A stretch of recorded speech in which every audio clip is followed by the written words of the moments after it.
వాళ్ళగా రావడం ఇప్పుడు ఎలక్షన్ల తర్వాత మళ్ళీ 5 రోజులు కాదు ఎప్పుడు మేము వస్తూ ఉంటాం.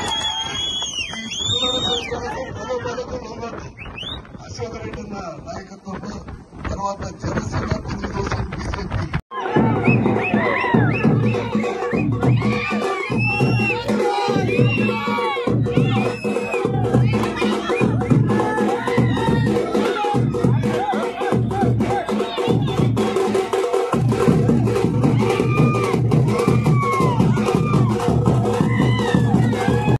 కాదు, ఇక్కడ నుంచే మీ ఊరి బిడ్డని, ఈ నియోజకవర్గంలో పుట్టి పెరిగినటువంటి మీ బిడ్డని నేను ఇక్కడి నుంచే పోటీ చేస్తా ఉన్నాను. ఈరోజు తెలుగుదేశం, జనసేన, బీజేపీ పార్టీల అధికారంలోకి రేపు రాబోతా ఉన్నాయి. చంద్రబాబు నాయుడు గారు రేపు ముఖ్యమంత్రిగా పదవీ ప్రమాణ స్వీకారం చేయబోతున్నాడు. ఆయన ముఖ్యమంత్రిగా ప్రమాణ స్వీకారం చేసినటువంటి వెంటనే 18 సంవత్సరాల నుండి 60 సంవత్సరాల లోపు వయసున్నటువంటి మహిళలకి నెలకు 1500 ఇవ్వబోతున్నాడు. అధికారంలోకి వచ్చిన వెంటనే రైతులకు 20 ధరలు తగ్గించబోతున్నారు.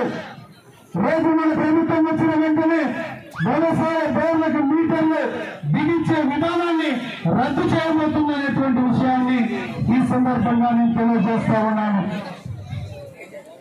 అలాగే ఈరోజు బీసీ వర్గాల ప్రజలు, బీసీలకి రేపు తెలుగుదేశం ప్రభుత్వం అధికారంలోకి వచ్చిన వెంటనే 50 సంవత్సరాలు నిండితే చాలు ఆడవాళ్ళకి, మగవాళ్ళకి 4000 రూపాయలు పెన్షన్ ఇవ్వబోతా ఉంది మన తెలుగుదేశం ప్రభుత్వం.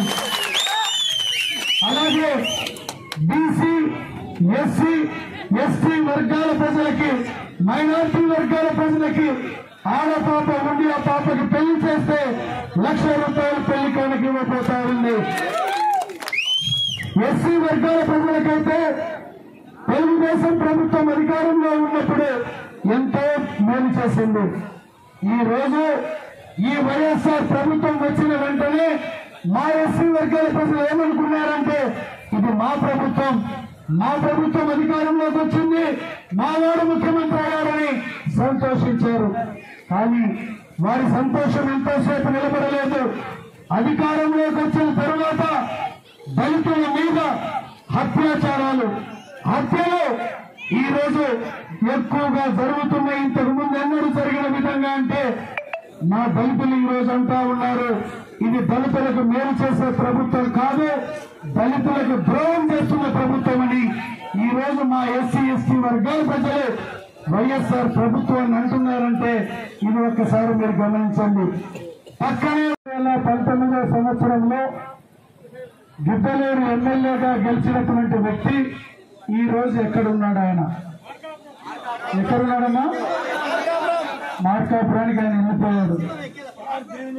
2024వ సంవత్సరంలో ఇప్పుడు జరుగుతున్న ఎన్నికలలో నా మీద పోటీ చేస్తున్నటువంటి వ్యక్తి వైఎస్ఆర్ కాంగ్రెస్ పార్టీ తరఫున మార్కాపుర ప్రస్తుత శాసనసభ్యుడు ఆయన. అక్కడ ప్రజలు తిరస్కరించారు, ఆయన్ని ఓడగొడతారనే ఉద్దేశంతో ఆయన గిద్దలూరుకు వస్తా ఉన్నాడు. నేను మీకు ఒకటే చెప్తా ఉన్నాను, 2014లో మీరు గెలిపించిన, 2019లో నేను ఓడిపోయినా, 2024లో మీరు నన్ను గెలిపిస్తున్నా, నేను పోటీ చేస్తున్నది గిద్దలూరు నుంచే పోటీ చేస్తా ఉన్నాను. ఆ రోజు మన గ్రామ పంచాయతీలోని సంజీవరావుపేట కానీ, అంకిరెడ్డిపల్లె కానీ, దంతర్పల్లె గ్రామాన్ని కానీ నేను సిమెంట్ రోడ్లు లేదా త్రాగునీటి సమస్య పరిష్కరించడం కానీ, సిమెంట్ రోడ్లు వేయడం కానీ, చెక్ డ్యాములు కట్టడం కానీ ఇవన్నీ నేను ఆ రోజు చేశాను. 2019 ఎన్నికలలో నేను మరలా తెలుగుదేశం పార్టీ తరఫున ఎమ్మెల్యేగా పోటీ చేశాను. ఆ ఎన్నికలలో నేను ఓడిపోవడం జరిగింది. గెలిచినా ఓడినా నేను మీ సేవకుడిగా నేను సేవ చేసుకున్నాను. నేను మరిన్ని వీడియోస్ కోసం ఛానల్ ని సబ్స్క్రైబ్ చేయండి, లేటెస్ట్ అప్డేట్స్ కోసం వాట్సాప్ ఛానల్ ని ఫాలో చేయండి అండ్ లింక్ డిస్క్రిప్షన్ లో ఉంది.